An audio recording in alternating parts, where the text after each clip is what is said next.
अस्सलाम वालेकुम and a very good morning. जागो लाहौर में आप सबको खुश आमदीद कहते हैं। मैं हूं मुनीबा आसिफ। मैं बिल्कुल ठीक ठाक हूँ। उम्मीद करती हूँ कि आप लोग भी जहाँ कहीं होंगे खैरियत से होंगे, ठीक ठाक होंगे। जनाब, आज जिस मौजू के ऊपर हम बात करने जा रहे हैं, जिससे अपने दिन का आगाज़ करेंगे या फिर अपने शो का आगाज़ करेंगे, वो है थोड़ी प्यार मोहब्बत के हवाले से बात करें। यूँ तो कहा जाता है कि जो शादीशुदा ज़िंदगी है ना, उसमें मोहब्बत, एहतराम और एक दूसरे के साथ ताउन बुनियादी सुतून होते हैं जो इस रिश्ते को मज़ीद मजबूत बनाते हैं। लेकिन जब आपका पार्टनर ऑफिस या दीगर कामों में मसरूफ़ हो और दूसरा जो आपका पार्टनर है वो घर में होते हुए घर के कामों समेत दीगर ज़िम्मेदारियों को सरअंजाम दे रहा हो, तो ये तवाज़ुन बरकरार रखना कभी कभार मुश्किल हो जाता है। लेकिन असल चीज़ यही है कि आप मुश्किल वक्त में चीज़ों को संभाल लें और ऐसे हालात में ख़ुद को बड़ा साबित करें, क्योंकि डेली रूटीन में ना मुख्तलिफ़ ज़िम्मेदारियाँ मुख्तलिफ़ नौइयत की होती हैं, लेकिन इन सब का मकसद एक ही होता है, फैमिली की खुशहाली और उनकी भलाई होती है। यानी कि जब शौहर काम पर हो और बीवी घर पर मौजूद हो तो दोनों की ज़िम्मेदारियाँ यकसाहम होती हैं। तो ऐसी सूरत में ये नहीं समझना चाहिए कि बीवी का काम आसान है और जो शौहर का काम है वो मुश्किल है, बल्कि उन्हें ये समझना चाहिए कि दोनों का काम है मुश्किल है।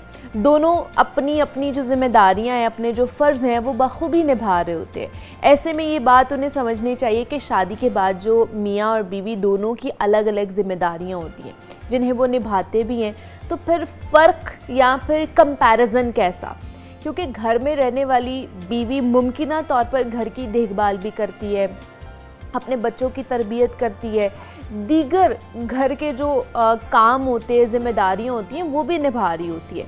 उसकी इन ज़िम्मेदारियों की अहमियत से इनकार नहीं किया जा सकता है। इसलिए ज़रूरी होता है कि काम करने वाला जो शौहर है वो अपनी बीवी के इन कामों को तस्लीम करे, एक्सेप्ट करे और उनकी कदर करे। तो इसलिए मियाँ बीवी जो है ना, वो घर का कहते हैं एक बुनियादी सुतून होते हैं कि उनसे ही आगे नस्ल भी चलनी होती है और आगे घरदारी भी चलनी होती है। तो एक दूसरे को समझना बहुत ज़रूरी है, एक दूसरे के कामों की या ज़िम्मेदारी की कदर करना बहुत ज़्यादा ज़रूरी है। तो ये आज का हमारा पैगाम था। अभी हम आगे बढ़ते हैं, कुछ बात कर लेते हैं जनाब हड्डियों के हवाले से, क्योंकि इंसान की जो असल ताकत है उसके जिस्म में नहीं, उसकी हड्डियों में छुपी हुई होती है।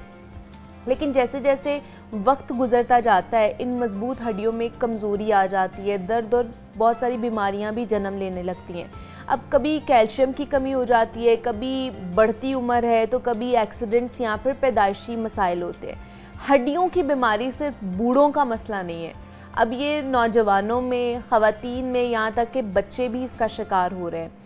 तो क्या आपके घुटनों में दर्द रहता है या आपकी कमर में या रीढ़ की हड्डी में खिंचाव महसूस होता है?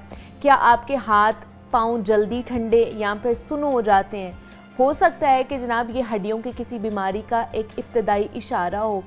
तो हम जानेंगे कि हड्डियों की बीमारियाँ क्यों बढ़ रही हैं और क्या कोई सादा मौसर इलाज और एहतियाती तदबीर मौजूद हैं जो हमारी हड्डियों को मजबूत बना सकती हैं। तो इस पर हमने बात करनी है। इसमें बात करने के लिए प्रोफेसर डॉक्टर तहसीन रियाज हमारे साथ स्टूडियोज़ में मौजूद हैं, ऑर्थोपेडिक सर्जन हैं, तो उनसे बात करते हैं। डॉक्टर साहब, आपको वेलकम कहते हैं। कैसे हैं आप? ठीक है, थैंक यू जी।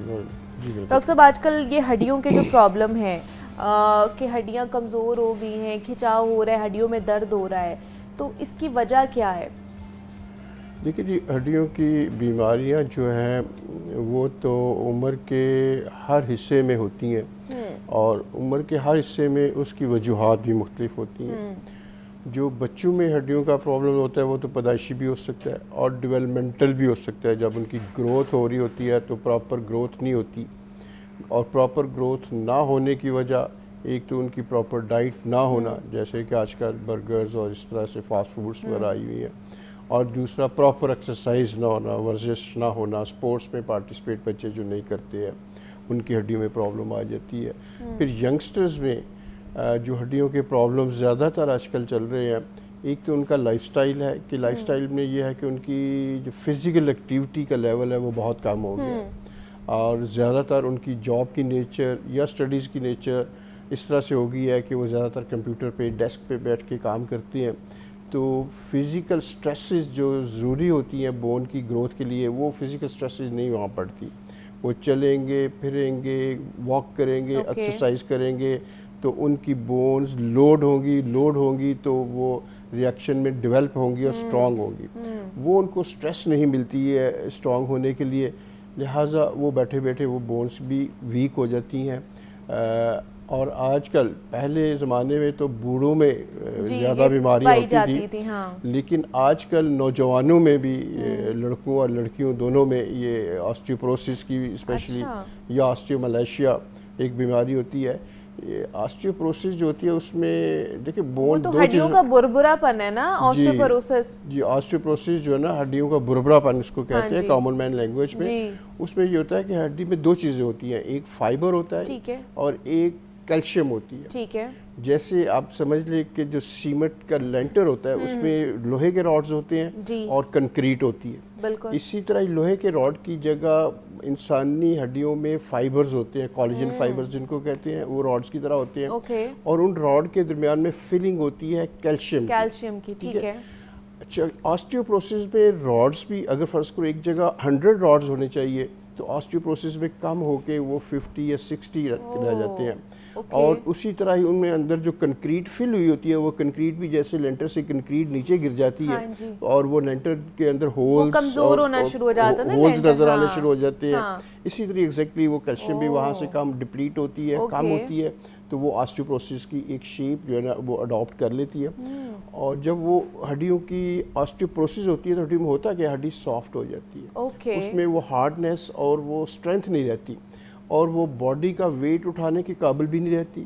اور وہ بونز جن پہ باڈی کا ویٹ زیادہ پڑتا ہے جیسے کمر ہے تو کمر ٹیڑھی ہو جاتی ہے, جیسے لوگوں اب جھکے ہوئے لوگ آپ کو نظر آئیں گے سوسائٹی کے اندر. یہ کہا جاتا ہے کہ جو زیادہ لمبے لوگ ہوتے ہیں نا ان کے اندر یہ پرابلم زیادہ آ جاتی ہے کہ وہ جھک جاتے ہیں, جیسے جیسے وہ بوڑھے ہونا شروع ہو جاتے ہیں ان کی کمر کی ہڈی جو ہے نا کمزور ہونا شروع ہو جاتی ہے. واقعی ایسا ہے؟ جی بالکل ایسے ہے, کیونکہ ان پہ ویٹ زیادہ پڑ رہا ہوتا ہے, ان پہ بلڈنگ کی جو سٹوریز ہیں وہ زیادہ ہیں, فلورز زیادہ ہیں, تو زیادہ فلورز کا ویٹ جو ہے نا جب نیچے والے فلورز پہ پڑتا ہے تو وہ آہستہ وہ ٹیڑھا ہونا شروع ہو جاتے ہیں.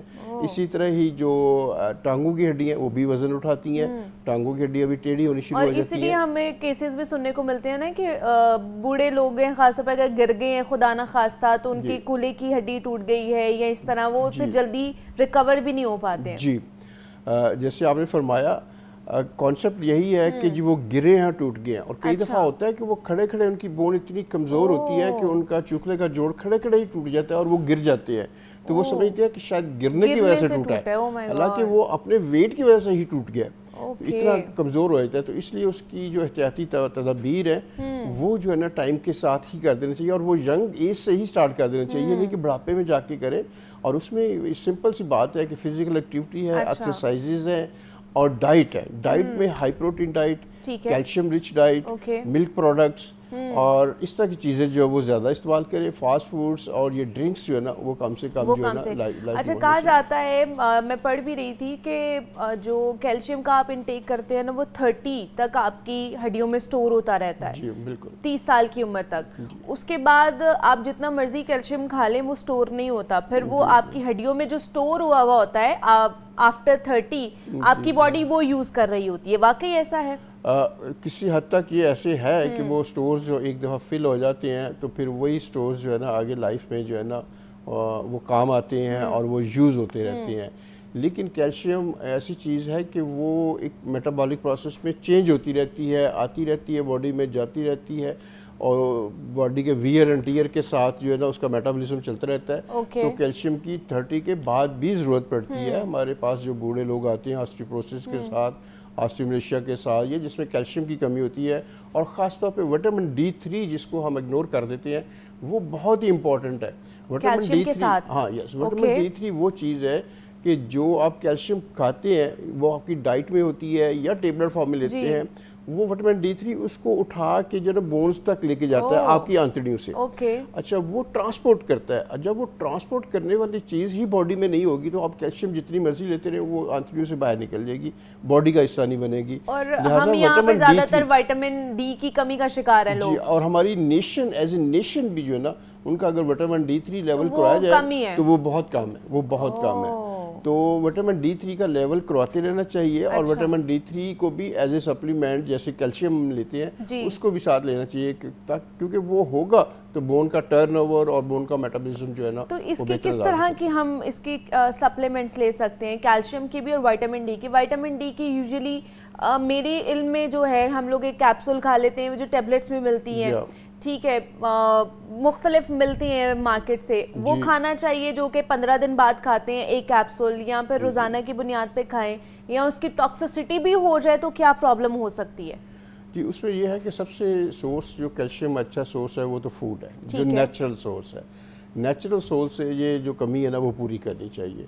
उसके बावजूद भी अगर लैब्स में और डॉक्टर्स देख के भी बताता है कि क्लिनिकली की आपकी में कैल्शियम की कमी है, लैब्स रिपोर्ट में भी कैल्शियम की कमी आ रही है, सिम्टम्स भी हैं कि कैल्शियम की कमी है, तो फिर कैल्शियम के सप्लीमेंट कुछ अरसे के लिए लेने चाहिए, लेकिन रेगुलर बेसिस पे नहीं, कुछ ऐसा ले फिर छोड़ दे, फिर आप फिजिकल एक्टिविटी और डाइट से अपनी पूरी करें। ठीक है, मतलब जितने भी हमारे देखने वाले हैं उनका अगर घुटनों का प्रॉब्लम है और उन्होंने इंजेक्शंस भी लगवा लिए, पेन किलर्स भी खा लिए, इलाज करा लिए, फिर भी नहीं सही हो रहा, तो एट दी एंड उनके पास सिर्फ एक ही अब सजेशन या फिर इलाज बचता है कि वो अपनी तब्दीली की तरफ जाए, घुटनों की तब्दीली की तरफ जाए। आजकल इतने अच्छे लेटेस्ट इक्विपमेंट्स हैं, मौजूद हैं, इलाज मौजूद हैं कि आप डॉक्टर से पूछ के आप इस साइट पर जा सकते हैं। तो प्रोफेसर बड़ा अच्छा फीडबैक होता है, फीडबैक भी बहुत अच्छा है, सक्सेस रेट इसमें बहुत ज़्यादा है कि लोग दोबारा से अपना जो कह ले कि ज़िंदगी है उसको दोबारा से रिलीव कर सकते हैं, अच्छे तरीके से गुजार सकते हैं। रोज़ाना की बुनियाद पे चेंज कर रहा हूँ और फिर लोगों का फीडबैक आता है, फिर उनकी लाइफ में चेंज हम खुद देखते हैं अपनी आंखों से। ठीक है जी, हड्डियों के हवाले से हम बात कर रहे थे कि ये मसाइल क्यों इतने ज़्यादा आते जा रहे हैं। प्रोफेसर डॉक्टर तहसीन रियाज ने हमें ज्वाइन किया था।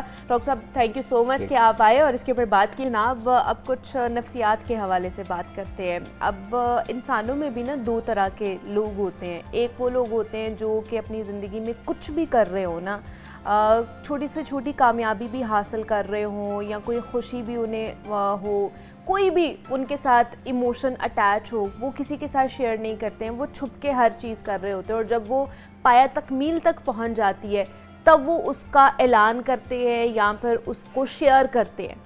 और साइड पे अगर देखा जाए, दूसरी साइड पे, तो ऐसे लोग भी पाए जाते हैं हमारे माशरे में, हमारे इर्द गिर्द भी, कि जो लोग अभी काम शुरू करते नहीं हैं तो शेयर कर देते हैं। वो कोई छोटी सी अचीवमेंट हो कि हमने कहीं जाना है तो आप पहले ही शेयर, ओवर शेयरिंग कर देते हैं। वो आप अपने फैमिली मेम्बर्स के साथ हो, रिश्तेदारों के साथ हो, कोलीग्स के साथ हो, फ्रेंड्स के साथ हो, आपने अभी कोई काम किया नहीं तो आपने शेयर कर दिया। तो इस तरह के जिनको कह लें कि आउटस्पोकन भी होते हैं, जो जिनको पसंद होता है कि हम कोई भी काम कर रहे हैं तो हम लोगों के साथ शेयर करें, लेकिन कभी ना कभी ओवर शेयरिंग आपके लिए नुकसानदेह भी हो सकती है। बिकॉज़ बहुत से लोग ये भी मैंने सुनते हुए देखा है कि जनाब अगर आप ज़्यादा शेयर कर देते हैं, काम करने से पहले ही हर चीज़ बता देते हैं तो उसको नज़र भी लग जाती है, तो इसलिए कोई भी काम करने से पहले बताना नहीं चाहिए। तो ये क्या नफ्सियात है कि क्या हर बात जब आप दूसरों के साथ शेयर कर रहे होते हैं तो वो आपकी खुद एतमादी को बढ़ाता है या फिर कहीं ना कहीं आपको नुकसान भी दे रहा होता है, या फिर ये कोई शख्सियत में आपकी कमज़ोरी होती है, वीकनेस होती है जिसको शो करता है? इस पर बात करनी है हमने। इस पर बात करने के लिए डॉक्टर अली अजमल ने हमें ज्वाइन किया है, जो कि माहिर नफ्सियात हैं। तो डॉक्टर साहब की तरफ चलते हैं। डॉक्टर अली, आपको वेलकम कहते हैं जागो लाहौर में। कैसे आप? ठीक है, thank you, I am fine, thank you. Doctor Ali, आज हमने ओवर शेयरिंग पर बात करनी है। जैसे मैं बात की कि दो हमारे यहाँ पर ना नेचर के लोग पाए जाते हैं कि एक बहुत ज़्यादा एक्सट्रोवर्ट होते हैं, कुछ लोग इंट्रोवर्ट होते हैं जो कि इतनी ज़्यादा शेयरिंग नहीं करते हैं। क्या हर बात दूसरों के साथ शेयर करना हमारी शख्सियत की कमज़ोरी की अलामत है या फिर एतमाद होता है, इसलिए हम शेयर कर रहे होते हैं?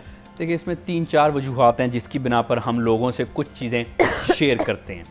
सबसे पहले तो कुछ लोगों की पर्सनैलिटी ऐसी होती है कि जो एक्सट्रोवर्ट लोग हैं वो आमतौर पे ज़्यादा शेयर करना चाहते हैं लोगों से। वो तो वैसे भी थोड़े से सोशल होते हैं, तो वो आमतौर पे ज़्यादा लोगों से बातें शेयर करना चाहते हैं। दूसरा फिर जो शेयरिंग का दूसरी वजह है कि कुछ लोगों को ना एक अपनाइयत का एहसास, एक कंपेनियनशिप चाहिए होती है। देखिए, इंसान है, अकेला तो ज़िंदगी नहीं गुजार सकता, उसको दूसरों के साथ कुछ अपनाइयत, कोई एसोसिएशन, कोई एक रिलेशन चाहिए होता है, जिसकी वजह से हम अक्सर अपनी चीज़ें शेयर करते हैं। اس کے بعد پھر تیسری بڑی وجہ جو ہے کہ ہم کیوں شیئر کرتے ہیں، اس میں بہرحال کچھ لوگ تھوڑے سے سیدھے بھی ہوتے ہیں کہ لوگوں پہ بڑی جلدی اعتماد کر لیتے ہیں، ان کو لگتا ہے کہ شاید لوگ جو ہیں ان کے خیر خواہ ہیں، حالانکہ ایسا نہیں ہے، معاشرے کے زیادہ تر لوگ خیر خواہ نہیں ہوتے آپ کے، اس وجہ سے شیئر کرتے ہیں۔ اس کے بعد ایک اور بڑی وجہ جی شیئر کرنے کی کہ کچھ لوگ ایموشنلی طور پہ تھوڑا سا ویک ہوتے ہیں، یعنی کہ جذباتی طور پہ تھوڑے ویک ہوتے ہیں، وہ ایک ویلیڈیشن کے لیے چیزیں شیئر کرتے ہیں کہ کیا جو میں کر رہا ہوں یا کرنے جا رہی ہوں وہ ٹھیک بھی ہے کہ نہیں، دوسرے کیا خیال اس پہ کریں گے، ان میں اعتماد کی بھی کمی ہوتی ہے، اور ویلیڈیشن کے لیے بھی وہ لوگوں کے ساتھ باتیں جو ہے وہ شیئر کرنا چاہ رہے ہوتے ہیں۔ اچھا، ایک اور بڑی وجہ ہوتی ہے شیئر کرنے کی، وہ ہوتی ہے گلٹ۔ بعض اوقات ہم کچھ کام کر دیتے ہیں جو کہ ہمیں لگتا ہے کہ ٹھیک نہیں کیا، تو اس کی ویلیڈیشن کے لیے، اپنی گلٹ کے ایموشن کو ختم کرنے کے لیے پھر بھی لوگ جو ہیں وہ شیئر کرتے ہیں۔ اب دیکھیں، جہاں تک شیئر کرنے کی بات ہے تو 2-3 چیزیں ہیں کہ ہم شیئر کرتے کیا ہیں، اس سے ہم اچھی طرح سے سمجھ سکیں گے کہ ہم کیوں شیئر کرتے ہیں۔ کچھ تو چیزیں ایسی ہوتی ہیں روزمرہ کی، روٹین کی چیزیں ہیں، وہ تو عام طور پہ آج کل ہر بندہ ہی شیئر کر رہا ہے کیونکہ سوشل میڈیا کے دور ہے، کھانا کھانے گئے تو کوئی تصویر کھینچی اور اپلوڈ کر دی۔ ایسے میں نے بتایا کہ زیادہ تر لوگ آپ کے خیر خواہ نہیں ہیں، اس میں کن لوگوں سے آپ کو شیئر نہیں کرنا چاہیے، یہ میں آپ کو بتا دوں کہ ریڈ فلیگ کون کون سے ہیں، ان کے ساتھ جب بھی اگر آپ کو یا ایون کہ اپنی پرسنل چیز بھی شیئر کریں گے نقصان اٹھائیں گے۔ نقصانات کیا ہوں گے اس پہ بات کرتے ہیں، پہلے میں آپ کو یہ بتا دوں کن لوگ شیئر نہیں کرنا۔ اچھا جی، سب سے پہلے تو کولیگز کے ساتھ بات نہیں شیئر کرنی، یہ بات تھوڑی آڈ ہے، لیکن ایشو یہ ہوتا ہے ضروری نہیں کہ ہمارے کولیگ کوئی خراب بھی ہوتے ہیں، ایسا نہیں ہوتا ہے، ایسا بالکل اچھے، چلیں ہم پازیٹیو سوچتے ہیں، زیادہ تر کولیگز اچھے ہی ہوتے ہیں، پازیٹیو سوچتے ہیں، اچھے بھی ہوتے ہیں، چلیں میں تھوڑا سا زیادہ پازیٹیو ہو گیا، اچھے ہوتے ہیں۔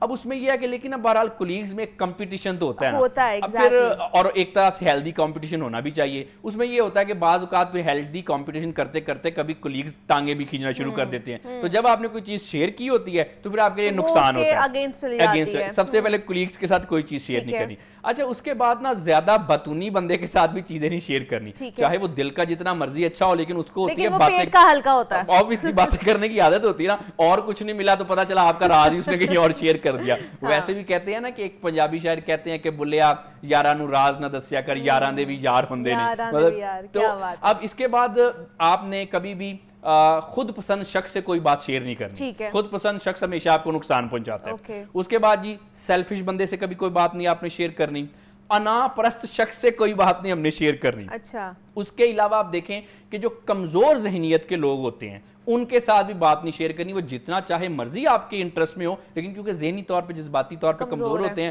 وہ آپ کی بات تھوڑا سا کہیں اور پھیلا دیتے ہیں۔ یوزلی دوستوں کے بارے میں تو یہ کہا جاتا ہے نا کہ یہ تو آپ کے ساتھی ہوتے ہیں نا، جینے ورنے کے ساتھی ہو گئے، دوست ہوتا ہے، ایک اچھا بانڈ ہوتا ہے، دوست آپ کا ہر چیز آپ اس کے ساتھ شیئر کرتے ہو، تو پھر یہ دماغ میں سوچ کے ہم لوگ نہ کریں کہ یہ کل کو ہمارا دشمن بھی بن جائے گا۔ دیکھیں بات پتہ یہ ہوتی ہے کہ بہرحال انسان بدلتے بھی تو ہے نا، آج دوست ہے تو ہم نے اکثر دیکھا بھی تو ہوتا ہے نا کہ کل کے دشمن بھی ہو جاتے ہیں، تو لیکن اس میں پھر ایک ذرا معتدل اپروچ ہمیں استعمال کرنی چاہیے۔ وہ کہتے ہیں نا کہ بات کروں کس سے کروں اور کیا کروں، نہ کروں تو دل جلتا ہے، کروں تو دل ڈرتا ہے۔ اب اس میں ہمیں پھر ایک بیلنس اپروچ لے کے چلنا ہے۔ بہرحال دوستوں سے آپ کوئی چیزیں وغیرہ شیئر کر سکتے ہیں، لیکن کچھ ایسے ہمارے سیکرٹس ہوتے ہیں، اور بائی دا وے یہ ہر انسان کے ہوتے ہیں، ہر انسان کے کچھ نہ کچھ ایسے سیکرٹس ہر انسان میں ہوتے ہیں جو کہ وہ کسی سے شیئر نہیں کرنا چاہتا، ہمیں وہ شیئر نہیں کرنے، ایون کہ دوستوں سے بھی نہیں شیئر کرنے، وہ صرف آپ کا اور خدا کا معاملہ ہے، آپ صرف اپنے خدا سے شیئر کریں۔ اگر ہم ایسا کریں گے تو معاشرے میں ٹھیک رہیں گے، لیکن لوگ ایسا کیوں نہیں کرتے؟ بعض اوقات پتہ بھی ہوتا ہے کہ یہ میں بات شیئر کرنے لگا ہوں یا کرنے لگی ہوں، مجھے اس کا نقصان ہوگا، پھر بھی کر دیتے ہیں۔ ایموشنلی تھوڑا سا ہم جذباتی طور پہ کمزور ہوتے ہیں، تو اپنے آپ کو ٹھیک کر سکتے ہیں۔ جی بالکل اپنے آپ کو ٹھیک کر سکتے ہیں، بہت آسان چیز ہے جذباتی طور پہ اپنے آپ کو مضبوط کرنا۔ دیکھیں سب سے پہلے تو ایک چیز سمجھیں کہ جو آپ کے اندر ہے نا وہی دوسرے شخص کے بھی اندر ہے۔ بعض اوقات لوگوں کو لگتا ہے کہ میرے اندر یہ خامیاں، یہ کمیاں، یہ محرومیاں، یہ برائیاں ہیں، سامنے والے کے اندر بھی وہی ہوتی ہیں کہ 19-20 کا ہی بس فرق ہوتا ہے۔ تو جب ہمیں اگر اپنے آپ کو ٹھیک کرنا ہے، سب سے پہلے اپنے بارے میں اچھا سوچیں، آپ میں خوبیاں بھی ہیں، خامیاں بھی ہیں، لیکن ان خامیوں کے باوجود آپ ایک بہتر انسان ہیں۔ تو اوور شیئرنگ کے اوپر ہم بات کر رہے تھے کہ یہ کیا نفسیاتی نقصان آپ کو پہنچا سکتی ہے جب آپ اوور شیئرنگ کر رہے ہوتے ہیں، تو اس پر ہم نے بات کی ہے۔ ڈاکٹر علی اجمل ہمارے ساتھ موجود ہے۔ ڈاکٹر صاحب بہت شکریہ آپ کے وقت کا کہ آپ آئے۔ بریک لیتے ہیں، یہاں پہ ملتے ہیں اس بریک کے بعد۔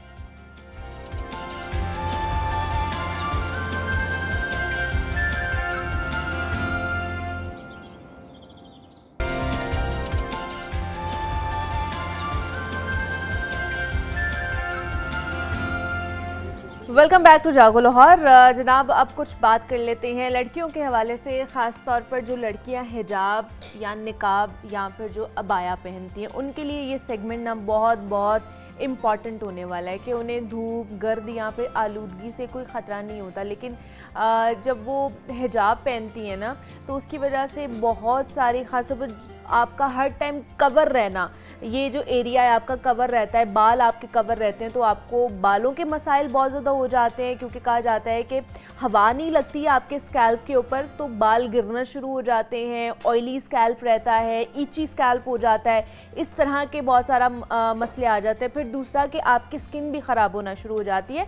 ये सारी शिकायत हमें मौसूल हो रही होती हैं जो कि हिजाब पहनती हैं लड़कियां, तो उनके लिए ये आज का सेगमेंट बड़ा अच्छा होने वाला है कि ऐसी कौन सी रेमेडीज़ हैं जो वो घर में कर सकती हैं, बालों के हवाले से, स्किन के हवाले से, तरीक़ाकार क्या होगा उसका, ताकि वो हिजाब भी पहने तो उनको कोई मसाइल ना हो, क्योंकि बाल गिरना शुरू हो जाते हैं। तो इस पर बात करने के लिए नईमा राव साहिबा हमारे साथ मौजूद हैं और आपको पता है कि हर्बलिस्ट हैं और बहुत ही अच्छे जो टिप्स हैं, रेमेडीज़ हैं, वो हमें देकर जाती हैं ताकि घर में जो रहने वाली ख़वातीन हैं या फिर आज हिजाब वाली लड़कियां हैं, उनके लिए आज का जो ये सेगमेंट है वो बहुत ज़्यादा कारआमद साबित होगा। तो नईमा आपा की तरफ चलते हैं। अस्सलाम वालेकुम, कैसी हैं आप नईमा आपा? ठीक हैं। वालेकुम सलाम, कैसी हैं आप? मैं बिल्कुल ठीक ठाक, आप कैसी हैं? मैं ठीक हूँ अल्हम्दुलिल्लाह। और आप लोगों का बहुत शुक्रिया, बहुत ही अच्छा टॉपिक उठाया, क्योंकि सब के लिए बात हो जाती है, खास तौर पे वो बेचारे इग्नोर हो जाते हैं। हम समझते हैं कि शायद वो पर्दे में हैं तो उनको स्किन केयर की जरूरत ही कोई नहीं है, उनको ज़्यादा होती है, उनको ज़्यादा होती है। बालों के हवाले से तो ज़्यादा होती है, बालों के हवाले से, स्किन के हवाले से एक ऐसी बात पे मैं आप लोगों की तवज्जो करवाऊंगी जिसपे कि अमूमन लोगों का, और जो हिजाब करने वाली लड़कियां हैं या औरतें, ख़वातीन जो भी हैं, उनकी अपनी तवज्जो नहीं होती उस तरफ। हाँ, जिस तरह खास तौर पे उनमें एक सिमिलरिटी है, पता है किसमें? एक जो हेलमेट पहनते उनमें और एक जो हिजाब करते उनमें। आप समझ गई होंगी थोड़ा। हाँ, तो ये है कि हिजाब करने वालों को सबसे पहले मैं उस बात की तरफ आती हूँ कि आप लोगों ने सफाई का बहुत ख्याल रखना है।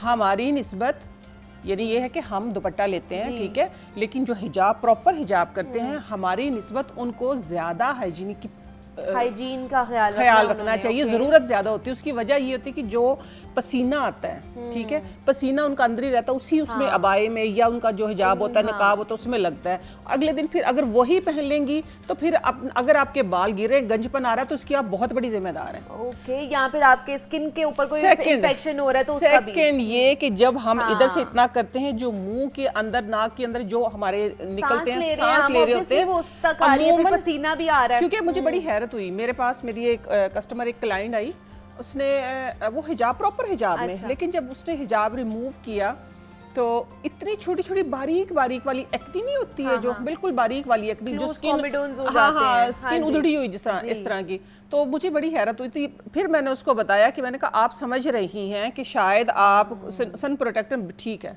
हिजाब करना बहुत अच्छी बात है, लेकिन उसकी एहतियात है कि मुंह से, हाँ, आप लोगों ने, जिस तरह मैं हेलमेट वालों को कहती हूँ कि हेलमेट के अंदर कपड़ा रख के फिर हेलमेट पहने और उस कपड़े को आप वॉश करें, ठीक है। इसी तरीके से हिजाब जो आप लोगों का, ये वॉश होने चाहिए, डेली वॉश करें, फिर तो बहुत ही नकाब भी जो आप नकाब जो भी, हाँ, नकाब भी, आपका स्कार्फ भी, ये डेली वॉश होना चाहिए। लेके मैं ये बड़ी आसान जिस आपने बात की है ना, खवातीन, घरेलू खवातीन, मैं खुद एक घरेलू खातून हूँ और मैं घर से ही सारी चीजें निकाल के लेके आती हूँ।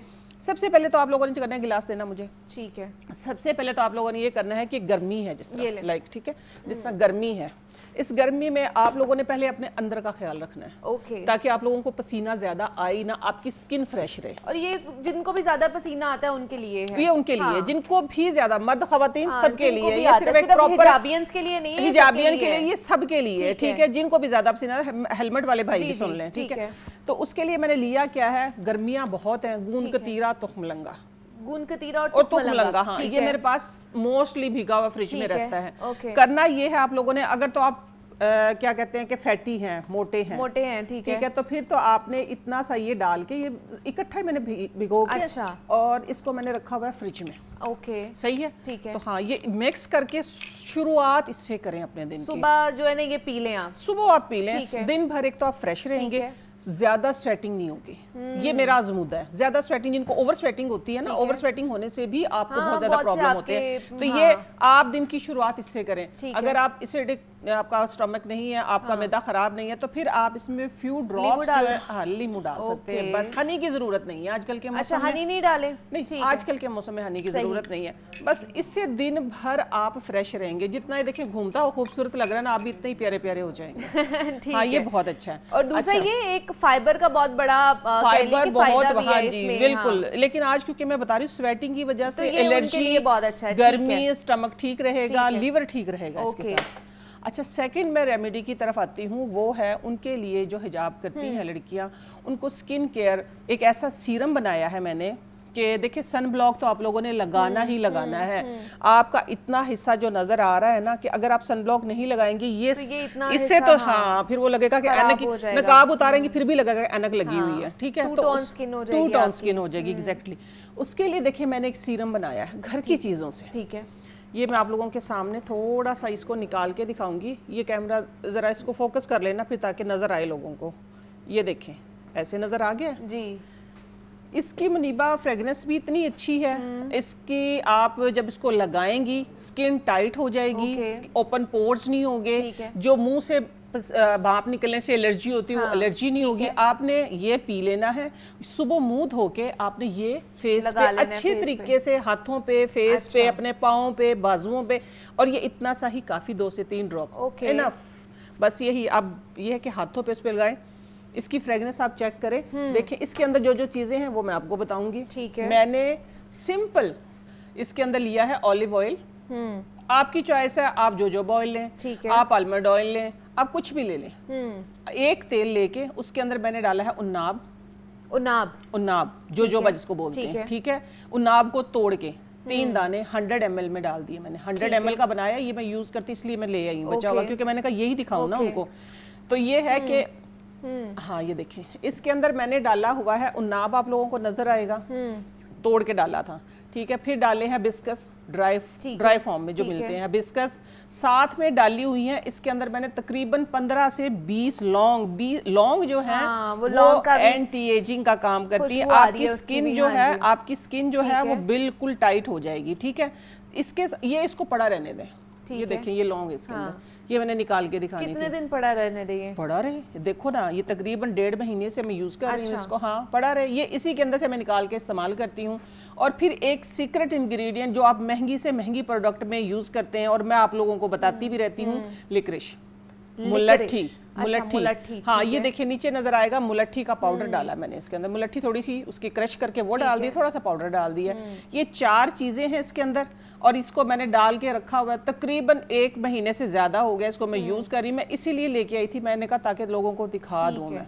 अगर इधर नया बना के दिखाती नहीं, वो फिर हो जाता। वो फिर हो जाता। आपको बना के उन्होंने दिखा दिया, मैं यूज करती हूँ अपना। एक बॉटल बना ली, 1 महीना आपके आराम से। देखिए मेरा तकरीबन 1 महीने से ज्यादा हो गया और ये 1 महीना और चलेगा। ये बना कितने का है? ज्यादा से ज्यादा 150 रुपए में। अच्छा, और आजकल जो सीरम्स लगा रहे हैं हम लोग इतने महंगे हैं, 2000 से तो शुरू होता है खाली वो एक सीरम शुरू होता है। तो ये है कि मेरे हाथ पाँव पे खास तौर पे मैं इस्तेमाल करती हूँ क्योंकि मेरी ऑयली स्कैल्प है, स्किन जो मेरी है बहुत ऑयली है। कॉम्बिनेशन स्किन जिस तरह होती है ना, सम टाइम गर्मियों में बहुत ज्यादा ऑयली हो जाती है, तो मुझे स्किन केयर करनी होती है। मैं जब अपनी कोई भी अपना मास्क लगाती हूँ, मेरा अपना जो मास्क एंटी एजिंग मास्क है, वो लगाने के बाद रिमूव करके मैं सिर्फ 1 ड्रॉप, ये तो मैंने ज्यादा थोड़ा सा लगा के दिखा दिया, ये सिर्फ 1 ड्रॉप हाथों पे, पाँव पे, हाथ पे कोई रिंकल नहीं आएंगे। ठीक है, इंशाल्लाह फेस पे भी अगर रेगुलर लगाएंगे फेस पे भी कोई रिंकल नहीं आएंगे। और खास तौर पे जिनकी गर्दन लटक जाती है उधर आप अपनी गर्दन के ऊपर मसाज करें इसको लगा के, इंशाल्लाह देखिएगा ये जो आपका सीरम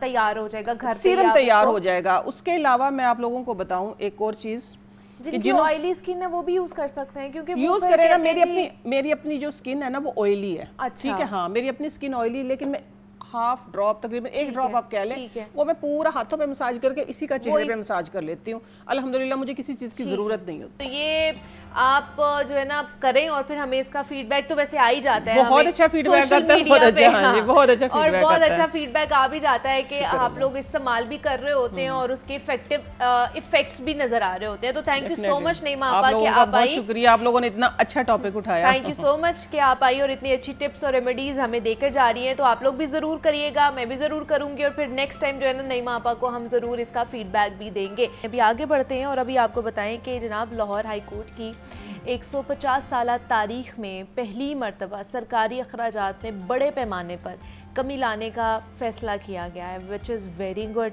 इसकी जितनी ज़्यादा मेरे ख्याल से शाबाशी दी जाए वो कम है। अफसर शाही से कोई मराद वापस लेना नामुमकिन सा लगता है, लेकिन अब ऐसा होने जा रहा है, क्योंकि इस फैसले के पीछे एक ये भी वजह बनी थी कि 20 लाख की गाड़ी पर 90 लाख मेंटेनेंस पर लग गए थे।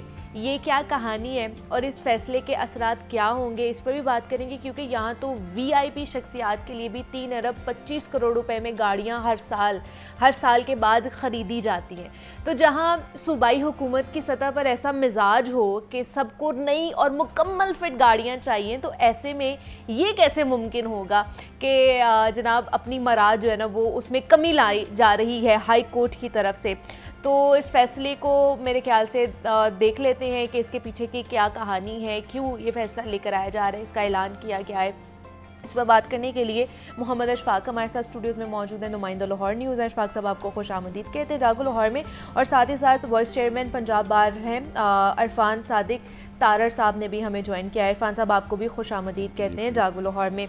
इरफान साहब, सबसे पहले आप ही से बात करेंगे। लाहौर हाई कोर्ट की 150 साला तारीख में पहली मर्तबा ये बड़ा अच्छा इनिशिएटिव लिया गया है कि मराद में कमी लाने का फ़ैसला किया गया है। क्या आपको लगता है कि इसके पीछे की कहानी है?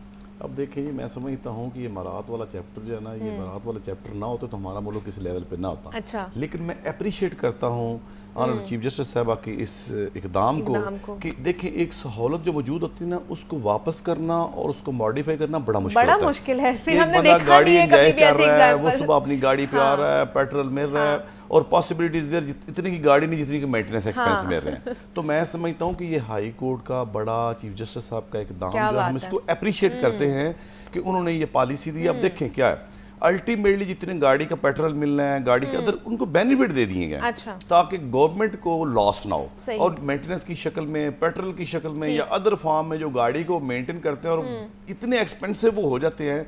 तो बेसिकली मैंने इनका नाम रखा शाही मरात। अच्छा। ये शाही मरात जो है ना, ये छोड़ना बहुत बड़ा इकदाम है। लेकिन मैं इस मौके पे ये बात जरूर कहूँगा कि ऑनरेबल चीफ जस्टिस साहब ने जिस तरह ये किया है इसको अप्रिसिएशन के साथ हम बाकी डिपार्टमेंट्स के लिए, मैं ये कहूँगा चीफ मिनिस्टर से कहूँगा, ये बाकी हमारे सूबे के बाकी जितने प्रोविंशियल हेड हैं उनसे सबसे कहूँगा कि ये वाली पॉलिसी आप करें, आपका बजट जो है, आपके एक्सपेंसेस ऑटोमेटिक कंट्रोल हो जाएंगे और शाही खर्चियाँ भी बंद हो जाएंगी, और लोगों को अल्टीमेटली ये पैसे अवाम के हैं, अवाम के टैक्सों के पैसे हैं, और ये अवाम पे खर्च हो जाएंगे। तो ये अगर एक इदारा ये चीज़ कर सकता है तो इट मीन्स कि ये एप्लीकेबल है, इससे इनकार नहीं किया जा सकता कि अगर बाकी जैसे नई नई गाड़ियां हर साल ख़रीदी जाती हैं कि जनाब अब हमारे पास छोटी गाड़ी के लिए हम बैठ नहीं सकते, छोटी गाड़ी में सफ़र नहीं कर सकते, तो हमें बड़ी गाड़ी ख़रीद के दी जाए हुकूमत की तरफ से, या बाकी वुज़रा या काबीना या कैबिनेट की तरफ से ये मुतालबा किया जाता है। तो इट मीन्स कि ये अगर लाहौर हाई कोर्ट ये तारीखी एक इकदाम उठा रहे हैं तो इट मीन्स कि बाकी महकमे, बाकी डिपार्टमेंट्स भी इसके ऊपर इम्प्लीमेंट कर सकते हैं। अशफाक साहब, आपको क्या लगता है, बड़ा अच्छा तारीखी कदम है कि जो ख़जाना है उसको दोबारा से कह लें कि भरा जा रहा है लाहौर हाई कोर्ट की तरफ से कि सरकारी अखराजात में कमी लाई जा रही है, तो ये कर सकते हैं, तो बाकी भी तो हमारे जो सरकारी इदारे हैं वहाँ पर भी तो कमी लाई जा सकती है ना अखराजात में। बिल्कुल, जैसा कि अभी ये बात कर रही थी कि कोई पॉलिसी अगर बन जाए, चाहे वो पंजाब गवर्नमेंट बनाए या अदलिया में बन जाए, तो उसको अंडू करना इतना आसान नहीं होता। तो यही वजह है कि ये लाहौर हाई कोर्ट की 150 साला तारीख में पहली मरतबा इस पॉलिसी को अंडू किया गया है, क्योंकि जब भी कोई चीफ जस्टिस आता था तो सारे अदालती अफसरान शुरू में उनके इर्द गिर्द बैठ जाते थे और उनको और तरह के जो मसाइल थे उनमें घेर लेते थे कि हमें ये करना चाहिए, तो अपनी तरफ नहीं आने देते थे। इस मरतबा क्या हुआ कि इस मरतबा chief justice Lahore high court justice मिसालिया नीलम साहिबा हैं, तो उन्होंने कहा कि इनकी जो पॉलिसी है, ट्रांसपोर्ट की जो पॉलिसी है, वो ज़रा सामने लाएं। अच्छा। तो पता चला कि जी ग्रेड 21 के अफसरान को ये वाली गाड़ी मिली है, 20 वाले को ये वाली गाड़ी मिली है। तो जब उनकी फ़ाइल खोली गई तो एक अदालती अफसर ऐसे थे जिनकी फ़ाइल से ये निकला कि उनकी गाड़ी की कीमत थी 20 लाख और उनकी गाड़ी की मरम्मत पर 80 लाख रुपए खर्च आ चुका है। तो जब उन्होंने देखा कि ये 80 लाख रुपए किस तरह खर्च आया, तो कोई किसी के पास सवाल जवाब नहीं था। कभी उसने कहा जी मैंने ये कर लिया, कभी वो कर लिया, लेकिन बात नहीं बनी। तो फिर उस अदालती अफसर ने क्या किया, उसने फिर 1 साल कबल उस वक्त रिटायरमेंट ले ली ताकि मैं बच जाऊँ, लेकिन अब इंक्वायरी उसके खिलाफ चल रही है। ठीक है। تو اس ساری بات کو بنیاد بناتے ہوئے چیف جسٹس نے کہا کہ ہم نے ایک ایسی پالیسی بنانی ہے جس سے قومی خزانے کو بچت ہو. ہم جو عدالتی آفیسر ہیں ان کا رائٹس نہیں ہم چھینتے, ہم ان کو زیادہ فیسیلیٹیٹ کرتے ہیں. ہم چاہتے ہیں کہ قومی خزانے کی بچت ہو, پیسے کا ضیاع نہ ہو. تو انہوں نے پھر ایک مونیٹائزیشن پالیسی کا اجرا کیا, اور اس پالیسی کے تحت کیا ہوا کہ گریڈ 21 اور گریڈ 20 کے افسران سے فوری طور پر جو سرکاری گاڑیاں تھیں وہ واپس لے لی گئیں. اور اس کے بعد ان کو کیا کیا کہ اگر جو گریڈ 21 کے آفیسر ہیں ان کو ماہانہ 77,000 فکس الاؤنس ملے گا پیٹرول اور گاڑی کی مرمت کی مد میں. ہاں مینٹیننس کا جو بات کر رہے تھے نا, یہ بڑا امپورٹنٹ ایشو ہے. ہم نے پنجاب بار کونسل نے, سپریم کورٹ بار ایسوسیشن نے, پاکستان بار کونسل نے مل کے جوائنٹ پریس کانفرنس کی ہے, اور اس ایشو پہ اب دیکھیں کیا ہے. وہ بیچارے جس طرح شفاق صاحب بتا رہے ہیں وہ ہر جگہ پہ گئے ہیں انصاف کے لیے کہ مجھے تھریٹ مل رہے ہیں, مجھے دھمکیاں مل رہی ہیں, میں انسیف ہوں, مجھے سیکیورٹی پرووائڈ کی جائے. معاملہ کیا تھا؟ معاملہ یہ تھا کہ ان کے بھائی مرڈر ہوئے تھے جس کی وہ پراسیکیوشن کر رہے تھے. اب صرف اور صرف پراسیکیوشن سے روکنے کے لیے ان کو راستے سے ہٹایا گیا. اب دیکھیں ایک ایسا آدمی جو ایڈوکیٹ سپریم کورٹ ہے, ایک ایسا آدمی جو سابقہ سیکریٹری لاہور بار رہ چکا ہے, وہ ہر بندے کے پاس جا رہا ہے کہ مجھے انصاف دیا جائے, میرے ساتھ زیادتی ہو رہی ہے, مجھے پروٹیکشن دی جائے. اس کو کسی نے پروٹیکٹ ڈپارٹمنٹ نے نہیں کیا. اب دیکھیں سرکاری ادارے ہیں, گورنمنٹ ادارے ہیں, ان کا کام بنتا ہے سیفٹی سیکیورٹی پرووائڈ کرنا. کیا وجہ بنی کہ پروٹیکشن نہیں ملی انہیں؟ اب دیکھیں نا, ان کی ویڈیوز دیکھیں, ان کی ویڈیوز بار بار گورنمنٹ سے وہ کہہ رہے ہیں کہ مجھے سیفٹی سیکیورٹی دی جائے, لیکن کسی ڈپارٹمنٹ نے بادر ہی نہیں کیا. اب دیکھیں یہ ایک ایسے بیسک رائٹس ہیں انسان کے کہ آپ کو ہیلتھ ہے, آپ کی ایجوکیشن ہے, لیکن اس کے ساتھ آپ کی سیفٹی سیکیورٹی سب سے پہلے ہے. وہ بار بار کہہ رہے ہیں کہ مجھے سیفٹی سیکیورٹی پرووائڈ کی جائے. نہ پولیس نے ان کی بات سنی, نہ کسی باقی گورنمنٹ کے ادارے نے ایگزیکٹو نے ان کی بات سنی. الٹیمیٹلی کیا ہوا؟ بہت بڑا نقصان ہو گیا. میں سمجھتا ہوں وکلاء پہ جو اس طرح کے حملے ہیں, وکلاء تو یونیفارم پہن کے اپنے کیسز کرنے جاتے ہیں, وہ کسی کے ساتھ لڑنے تو نہیں جاتے, لیکن اس طرح یہ بہت بڑی زیادتی ہے. یہ ہمارے لیے بھی اس وقت بہت بڑا سمجھے کہ پریسیڈنٹ ہے کہ جو ان کے ساتھ زیادتی ہوئی ہے, دن دیہڑے قتل کیا گیا ہے اور شریف آدمی کو قتل کیا گیا ہے. اور میں سمجھتا ہوں گورنمنٹ کو فل فور اس پہ ایکشن لیتے ہوئے ملزمان کی گرفتاری کرنی چاہیے, اور آگے اس کو جو لائرز پروٹیکشن ایکٹ کے تحت ہے اس کے ساتھ ٹرائل کر کے ملزمان کے خلاف پروسیڈ کرنا چاہیے. کیا وجہ ہے اشفاق صاحب کی پروٹیکشن نہیں ملی؟ اگر وہ ہر فورم پہ گئے ہیں, وہ میڈیا پہ بھی آئے ہیں, انہوں نے باقی ڈپارٹمنٹ سے بھی رابطہ ضرور کیا ہوگا, تو کیا وجہ ہے کہ ایک جو اتنی بڑی جگہ پہ سیٹ پہ رہ چکے ہیں ان کی بات نہیں سنی گئی ہے؟ تو ایسے تو ایک عام شخص ہے, اس کے دماغ میں سوال اٹھتا ہے کہ ایک وکلا جو وکیل تھا, جو اتنی بڑی جگہ پہ رہ چکا ہے, اس نے اپنا نام بھی بنایا, تو ہماری سیکیورٹی پھر کیسے ممکن ہو پائے؟ بالکل یہ بات آئی جی پنجاب صاحب کے لیے بھی ہے کہ ان کو اس معاملے کی تحقیقات کرنی چاہیے کہ ایک شخص بار بار یہ بتاتا رہا کہ میری زندگی کو خطرہ ہے, مجھے فلاں بندے دھمکیاں دے رہے ہیں, لیکن ان کی بات کو کسی نے نہیں سنا. انہوں نے متعدد درخواستیں دی, انہوں نے پریس کانفرنسیں کی, انہوں نے وکلا کے ساتھ مل کر بیٹھ کر یہ پریس کانفرنس کی کہ مجھے تحفظ دیا جائے, لیکن کوئی کسی ادارے کے کان پر جوں تک نہیں رینگی. اور اس کے بعد کیا ہوا کہ ہم نے دیکھا کہ دن دہاڑے وہ جب اپنے بھائی گاؤں جا رہے تھے تو ان کو فائرنگ کر کے قتل کر دیا گیا. اس سے پہلے 2022 میں ان کے بھائی قتل ہوئے, پھر یہ ہوا. تو اس کے بعد ہم نے کیا دیکھا کہ پنجاب بار کونسل نے جو وائس چیئرمین, انہوں نے ایک دن ہڑتال بھی کی کہ جی ہم ہڑتال کرنے جا رہے ہیں. تو لیکن ابھی تک آج کے دن جب ہم بیٹھے ہیں, ابھی تک کوئی ایک ملزم اس وقوعے کا گرفتار نہیں ہو سکا, اور پولیس مسلسل کوششوں میں مصروف ہے. تو میں یہ سمجھتا ہوں کہ وکلاء کی جو پروٹیکشن ہے یہ لاء کے تحت بہت ضروری ہے, کیونکہ وکلاء اگر کسی کی طرف سے پیش ہو رہے ہیں تو ان کا انفرادی مسئلہ نہیں ہے, وہ تو کسی کی وکالت کر رہے ہیں, تو یہ بنیادی رائٹس ہیں. تو یہ وکلاء کو اگر تحفظ نہیں مل رہا تو میں سمجھتا ہوں کہ جو وکلاء تنظیمیں ہیں یہ ان کی کمزوری ہے, یہ ان کی طرف سے ویکنس ہے کہ وہ اپنے وکلاء بھائیوں کی اس طرح سے پروٹیکشن نہیں کر پا رہے جس طرح سے ان کو کرنی چاہیے تھی. ٹھیک ہے کہ اب میرے خیال سے وکلاء برادری کو اس کے اوپر کوئی انیشیٹو لینا چاہیے. ہم نے بالکل اس معاملے کو بالکل سیریسلی ٹیک اپ کیا ہے, ہم نے جوائنٹ پریس کانفرنس کی ہے, اور ہم نے گورنمنٹ کو ٹائم دیا ہے کہ اس معاملے کو سیریسلی ٹیک اپ کریں. اگر نہیں کریں گے تو ہم نے 7 ڈیز کے اندر ٹائم دیا ہے, اگر اس کے اندر 7 ڈیز کے اندر نہیں کریں تو نیکسٹ ہم لائے عمل بالکل بنا رہے ہیں, اور اس پہ انشاءاللہ تعالی عمل درآمد کریں گے, امپلیمنٹیشن بھی ہوگی. ٹھیک ہے, عرفان صادق طارق صاحب ہمارے ساتھ موجود تھے, محمد اشفاق نے ہمیں جوائن کیا تھا. آپ دونوں کا بہت شکریہ, تھینک یو سو مچ کہ آپ دونوں یہاں پر آئے. بریک لیتے ہیں, یہاں پہ ملتے ہیں اس بریک کے بعد.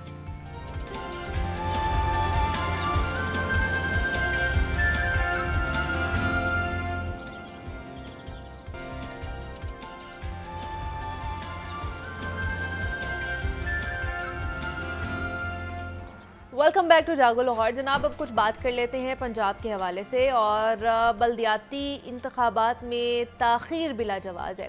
पंजाब में मुस्लिम लीग नून को 1.5 साल मुकम्मल होने को है, लेकिन इस अरसे में कोई कानून साजी नहीं की गई है। बल्दियाती इंतखाबात करवाना इसलिए भी ज़रूरी है कि इख्तियारात निचली सतह पर मुंतकिल किए जा सके। बल्दियाती नुमाइंदे जो कि हर गली मोहल्ले के बासियों की दस्तरस में होते हैं और अपने जो बुनियादी मसाइल हैं उनके हल के लिए बाआसानी बल्दियाती नुमाइंदों से हम राब्ता भी कर सकते हैं। इन आम लोगों के लिए ब्यूरोक्रेसी से राब्ता करना या उनसे मिलना इंतहाई मुश्किल काम होता है। लाहौर डेवलपमेंट प्रोजेक्ट के मुतालिक ये बात सबके इल्म में है कि जनाब इसके लिए 137 अरब की कसीर रकम रखी गई है, लेकिन ये सब डीसी की निगरानी में हो रही है और लाहौर जैसा जदीद और बड़ा मेट्रोपॉलिटन शहर अपने मेयर से ही महरूम है। इसकी वजूहात क्या है? दूसरा ये कि मुस्लिम लीग नून इस वक्त पावरफुल फेज़ इंजॉय कर रही है, उसके बावजूद जो बल्दियाती इंतखाबात हैं उनमें ताख़ीर की समझ नहीं आती, क्योंकि ये मुस्लिम लीग नून ही सबसे बड़ी कह ले कि इसकी हामी भरती थी कि बल्दियाती नुमाइंदे जो है वो बहाल होने चाहिए, लोकल बॉडीज़ एक्ट आना चाहिए, और ताकि जो भी मसाइल हैं गली मोहल्लों के छोटे छोटे मसाइल जो होते हैं उनको हल किया जा सके। तो 1.5 साल गुजर गया मुस्लिम लीग नून की हुकूमत को, अभी भी ताख़ीर का शिकार हो रही है बल्दियाती इंतखाबात, जो कि समझ से बाहर है। उसी को समझने की आज हमने कोशिश करनी है। उस पर बात करने के लिए एक तो इमरान अकबर साहब ने हमें ज्वाइन किया है, चीफ रिपोर्टर हैं, और उनको खुश आमदीद कहते हैं। इमरान साहब आपको वेलकम कहते हैं, और साथ ही साथ मेयर रह चुके हैं लाहौर के और बल्दियाती कह रहे कि लोकल बॉडीज़ को जानते हैं, तो हमारे साथ उन्होंने भी हमें ज्वाइन किया है। कर्नल रिटायर्ड मुबशर साहब हैं, तो उनको भी वेलकम कहते हैं। सर आपको वेलकम कहते हैं जागो लाहौर में। कैसे हैं आप? ठीक है, अल्लाह का बड़ा एहसान है। आप इसे स्टार्ट करते हैं। क्या मामला है कि बड़ी तायद करती थी मुस्लिम लीग नून और हामी थी ख़ास तौर पर लोकल बॉडीज़ की, तो 1.5 साल गुजर गए सर मुस्लिम लीग नून की हुकूमत को यहाँ पर आए हुए, बहुत सारे बाकी काम भी करिए मुस्लिम लीग नून, लेकिन बल्दियाती इंतखाबात ताख़ीर का शिकार क्यों हो रहे हैं? ये मैं थोड़ा सा बता दूं कि हमारे यहाँ शायद हुकूमतें जो हैं बल्दियाती जो इदारे हैं उनको मुनासिब नहीं समझती कि अच्छा। चलें। ओवरऑल पाकिस्तान में आप ये टेंडेंसी देख लें, KPK में भी रौला पड़ा रहता है, सिंध में भी रौला पड़ा रहता है, पंजाब में इलेक्शन नहीं हो रहे हैं। हालांकि हमने एक बहुत क्लियर इंडिकेशन दी थी जब 2017 में हमारी PMLN की हुकूमत ने इलेक्शंस करवाए और हमने बल्दियाती हुकूमतें बनवाई। 2019 में PTI की हुकूमत ने हमें ख़त्म किया और उसके बाद भी went to the supreme court, case जीत के हम उसी PTI के टेन्योर में वापस आकर बैठे। उन्होंने 2019 का कानून बनाकर 2013 वाला PMLN का बना हुआ रिपील किया, बट उन्होंने हमें हटाकर इलेक्शन नहीं करवाए। सही। सो उन्होंने भी नहीं करवाया। सिंध का भी आपको रौला सुना दिया। अब जो है मेरी समझ से ये बालातर है कि पंजाब में बल्दियाती इलेक्शन क्यों नहीं करवाए। वही तो पूछ रहे हैं आपसे। अच्छा, वही अब पूछ रहे इसमें क्या लगता मैं है ये आपको बताता क्यों नहीं हूँ, हो रही मेरी है? अगर आप ताक़ीर का क्लियर शिकार क्यों वर्डिक्ट है? लें, देखिए आपने जी। फरमाया अभी कि 132 या 33 बिलियन का जो बजट है, 137 का, पहली बात तो ये है कि ये किस तरह बना है, ठीक है ना जी। अच्छा, ये किस तरह बना है? ये जो हमारी ब्यूरोक्रेसी है उसको हुक्म मिला ठीक है कि जी आप गलियों मोहल्लों में काम लाएं। कौन काम लाएगा? ठीक है। तो नेसेसिटी तो यहीं से शुरू हो जाती है बल्दियाती निज़ाम की। तो वो हमारा जो सीनियर वर्कर है या जूनियर वर्कर है, जब तक वो ऑन बोर्ड ना लिया जाता तो हमें पता ही नहीं था कि हमारे गलियों मोहल्लों में काम क्या होना। काम है, बिल्कुल। अब 4 महीने गुजर गए, अभी आप देख लें फाइनेंशियल प्रोग्रेस क्या है, काम के कितने पैसे खर्च हो गए और कितने काम हो गए साइट के ऊपर। अब इसमें कौन हुआ इन्वॉल्व, कौन हुआ? ब्यूरोक्रेसी। और PP वाइज जो हैं वो लिस्टें बनी हुई हैं। जब ब्यूरोक्रेसी PP को मेरी इल्म के मुताबिक MPA बहुत सारे ऐसे हैं जिनको पता नहीं होता कि हमारे इलाके में कौन सा काम होने जा रहा है, बिल्कुल। और उनको वो जो एस्टिमेशन है पूरी 137 अरब की अपनी अपनी PP की, वो भी उनके पास नहीं है। ठीक है। जब उनको भी पता नहीं है, ब्यूरोक्रेसी सारा कुछ कर रही है, तो who is responsible then? Bureaucracy को कौन कहता है? लीडरशिप। तो ज़ाहिर लीडरशिप ने कहा है कि अभी अपने बल्दियाती इंतखाबात नहीं करवाने। मैं तो भाई PMLN का बंदा हूँ, डाई हार्ड हूँ, जान दे सकता हूँ अपनी पार्टी की लीडरशिप के ऊपर। PMLN ही कह रही है कि अभी नहीं कराने हैं। नहीं, ये कोई नहीं कह रहा। आज के अखबार में भी आया, आज के अखबार में भी आया हुआ है, वजीर बल्दियात कहते हैं जी हमने बल्दियाती इलेक्शन इसी साल करवा लेने, और कुछ बल्कि बिलियंस की रकम जो है उसके लिए मखसूस भी कर दी गई। बट कौन सी कुव्वत है जो ये नहीं चाहती? इसमें सबसे ज्यादा चाह रही है, دیکھیں جی جہاں تک میرے قائد کا تعلق ہے میاں نواز شریف صاحب کے منہ سے میں 1000 بار یہ بات سن چکا ہوں، بلکہ یہ 7-8 مہینے پہلے بھی آئی مینیج ٹو میٹ ہم، تو وہاں پر بھی یہی بات ہوئی تھی اور کہتے تھے کہ بلدیاتی الیکشن جلدی ہونے چاہیے۔ اب یہ جو آگے چیف منسٹر صاحبہ ان کو کون سی مجبوریاں ہیں مجھے نہیں سمجھ لگ رہی کہ وہ کیوں الیکشن نہیں کروا رہی۔ دیکھیں اس سے ہمیں بہت بڑا نقصان یہ ہو رہا ہے کہ ہماری جو گلی محلوں کی لیڈرشپ ہے اور وہ جو ہمارا ہارڈ کور ورکر ہے گلی محلوں کا، وہی گلی محلوں کی لیڈرشپ کے لیے کینڈیڈیٹ ہوتا ہے۔ اب اگر انہی کو ہم انکریج نہیں کریں گے، اگر ان کو گلی محلے میں اختیارات نہیں ملیں گے، اور آئین کا جو آرٹیکل 140A ہے وہ بڑا کلیئرلی کہتا ہے کہ پولیٹیکل، فائنینشیل، یہ جو اختیارات ہیں ایڈمنسٹریٹو، یہ ان کو دیے جائیں، اور ساری دنیا میں اس وقت یہ سسٹم بخوبی چل رہا ہے، اور یہ ملکوں اور قوموں کی ترقی میں بہت اہم رول پلے کرتا ہے۔ ٹھیک ہے، میں عمران صاحب کی طرف جانا چاہوں گی۔ عمران، 2 مہینے گزر گئے، 2 مہینے کا ٹائم لیا تھا کہ وہ جو قانون مسودہ آیا تھا اس کو ریڈ آؤٹ کرنا تھا اور پھر اس کے اوپر کوئی نہ کوئی فیصلہ کرنا تھا۔ 2 ماہ گزر گئے، ابھی تک کوئی فیصلہ نہیں ہو سکا کہ ابھی تک پڑھا ہی نہیں ہے انہوں نے وہ قانون۔ دیکھیے منیبہ آصف، بہت شکریہ آپ کا۔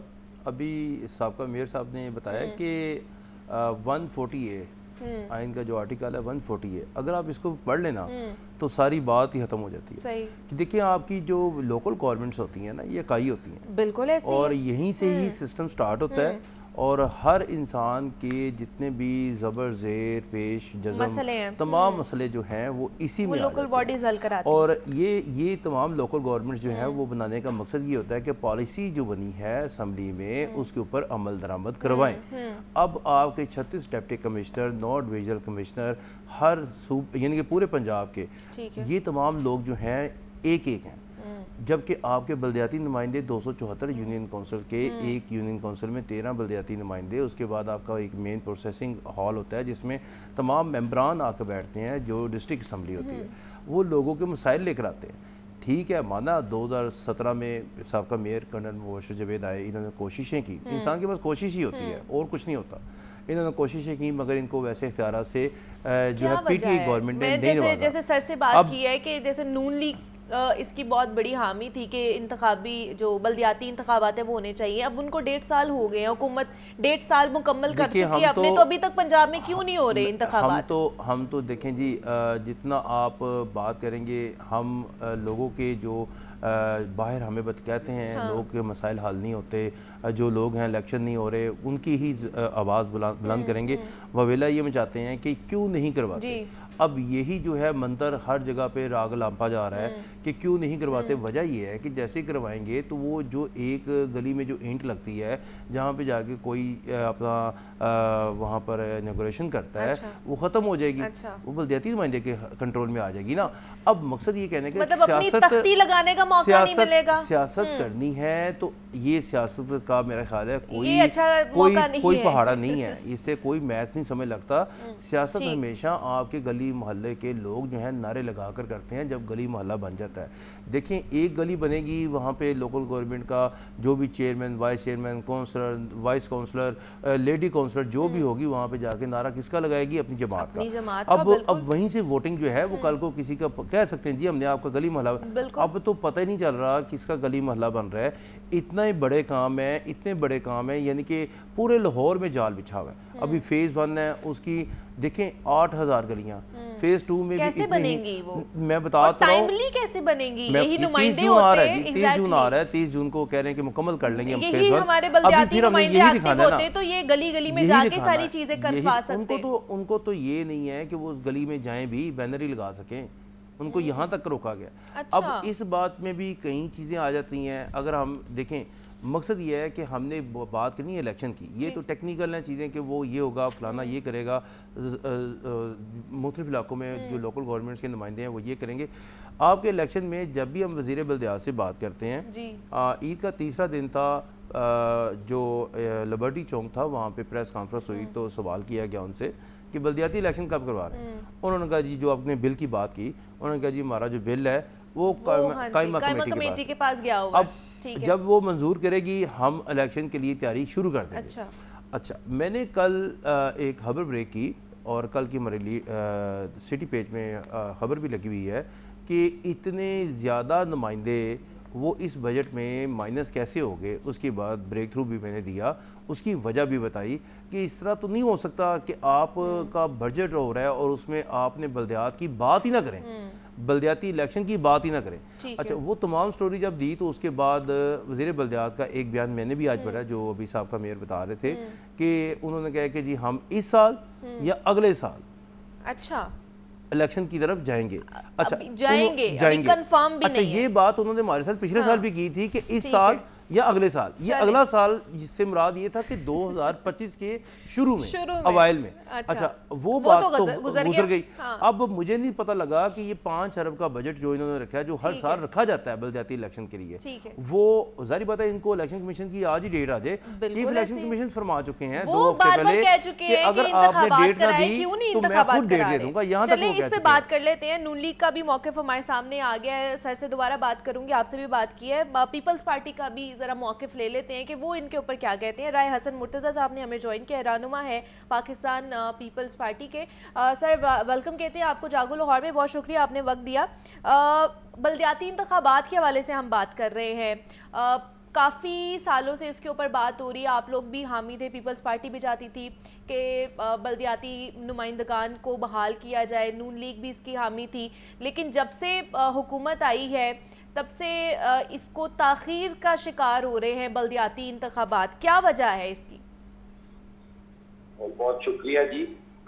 دیکھیں, بلدیاتی انتخابات جو ہے وہ بڑی اہم ضرورت ہے اس ملک کے اندر. جو ہماری بلدیاتی جمہوریت ہے وہ بلدیاتی انتخابات کے ذریعے اس کو بحال کیا جا سکتا ہے یا یقینی بنایا جا سکتا ہے.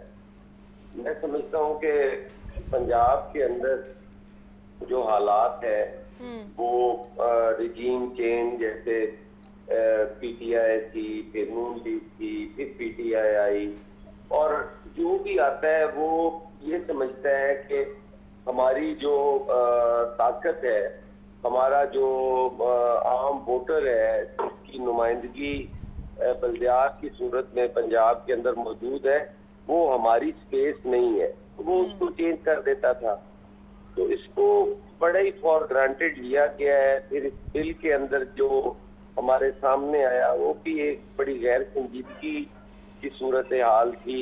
اس پہ ساروں کے تحفظات تھے, جو اتحادی تھے, حمایتی تھے, سب نے کہا کہ اس بل کو بجائے قائمہ کمیٹی کے سپورٹ کرنے کے اس بل کو پہلے اس کو ٹھیک کرنا چاہیے. قائمہ کمیٹی جو ہیں وہ تو لوک پلک کی صحیح کر سکتی ہیں, وہ یہ تو نہیں ہے کہ وہ پورا بل ٹھیک کر دیں یا سارا چینج کر دیں. اس طرح ممکن نہیں ہے. آپ اس کو اس جلد بازی میں نہ لیں. شاید ٹائم گین کرنا چاہتے تھے, انہوں نے وہ بل بھیج دیا. اور اگر وہ ابھی بھی حسن صاحب 2 مہینے گزر گئے ہیں, قائمہ کمیٹی کے پاس یہ بل بھیجا ہوا ہے اور 2 مہینے کا ٹائم لیا تھا, وہ ختم ہو گیا. بالکل اسی طرح میں نہیں سمجھتا کہ یہ 2026 میں بھی ہو پائیں گے. اچھا, کیونکہ ہمارا اس کی طرف کوئی سنجیدگی سے غور ہی نہیں کیا جا رہا, اس کے بارے میں سوچا ہی نہیں جا رہا کہ بلدیاتی الیکشن کی طرف ہم نے جانا ہے. اگر سوچا جائے تو یہ تو اتنا کوئی بڑا کام نہیں ہے. ہمارے پاس اتنے ذہین لوگ ہیں, وہ بیٹھے ہیں, یہ تمام چیزیں 1 ہفتے کے اندر ہم ٹھیک کر سکتے ہیں. لیکن میں نہیں سمجھتا کہ اس پہ کوئی سنجیدگی ہے یا یہ الیکشن جو ہیں 2026 میں بھی میرا نہیں خیال کہ متوقع ہو سکے. آپ سوال کرنا چاہ رہے ہیں؟ حسن صاحب, عمران ہوں, کیا حال آپ کا؟ ٹھیک ٹھاک ہیں. مجھے بتائیے گا کہ جب صدر زرداری صاحب اپریل میں آئے گورنر ہاؤس میں تو انہوں نے آ کر کہا کہ بلدیاتی الیکشن کی فوری ڈیٹ دی جائے, تو فوری طور پر چیف الیکشن کمیشن کا جو ہے بیان آتا ہے کہ پنجاب میں بلدیاتی الیکشن جلد از جلد کروائے جائیں. ابھی لاسٹ جو یہ تقریباً 2 یا 3 ہفتے قبل پھر آئے ہیں صدر زرداری صاحب, تو تب بھی چیف الیکشن کمیشن کا بیان آیا کہ اگر پنجاب والے ڈیٹ نہیں دیتے تو مجھے خود ڈیٹ دینا پڑ جائے گی, تاریخ دیں بلدیاتی الیکشن پہ.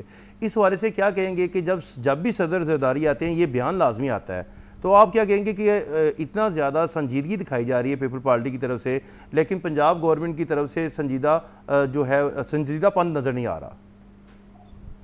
دیکھیں, ہم نے تو हर जो प्रोविंशियल कोऑर्डिनेशन कमेटी की मीटिंग है उसमें हमेशा ये मुतालबा किया है कि हमारे जो इस इत्तेहाद की बुनियाद थी, जो हम कहते हैं कि हमारा एक तहरीरी मुआहदा है, उस मुआहदे के अंदर मौजूद है कि बल्दियाती इलेक्शन करवाए जाएंगे। तो आप कम अज कम बल्दियाती इलेक्शन की हद तक तो ये इनिशिएटिव लें और करवाएं, और हम भी ये समझें कि हमारे उस मुआहदे पे अमल शुरू हो गया है, लेकिन वो नहीं कर पाते।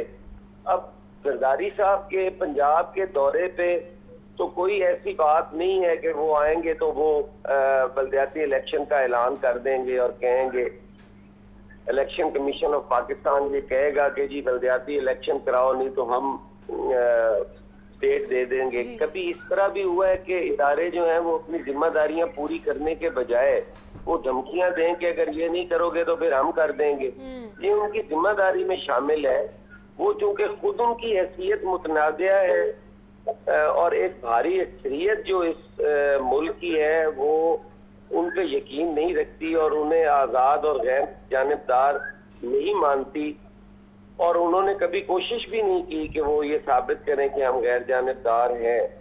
तो उन्होंने क्या डेट देनी है? उन्हें तो जो लाइन हुकूमत की तरफ से मिलनी है उन्होंने वो देनी है, और अब तो वैसे भी वो अपनी जिंदगी और मुद्दत पूरी कर चुके हैं। अब तो उन्हें उनके जाने का टाइम है। अब कौन सी धमकियां वो दे रहे हैं? नया जो आएगा मेरा ख्याल है वही कोई ऐलान करेगा। मतलब आपका ये कहना है कि इस साल भी ये बल्दियाती इंतखाबात नहीं होंगे? मुझे इस इलेक्शन कमीशन के होते हुए तो होते नजर नहीं आते। अच्छा, इस इलेक्शन कमीशन के होते हुए नजर नहीं आते हैं। राय हसन मुर्तज़ा साहब हमारे साथ मौजूद है। बहुत शुक्रिया सर, आपने हमें वक्त दिया और इसके ऊपर अपना मौक़िफ़ जो है पीपल्स पार्टी का मौक़िफ़ जो है हमारे साथ शेयर किया। कर्नल रिटायर्ड मुबशर जावेद साहब हमारे साथ मौजूद थे। इमरान अकबर ने हमें ज्वाइन किया। आपको दोनों का बहुत शुक्रिया कि आप दोनों आए। मुझे इजाज़त दीजिए, अपना ख्याल रखिएगा। अल्लाह हाफ़िज़।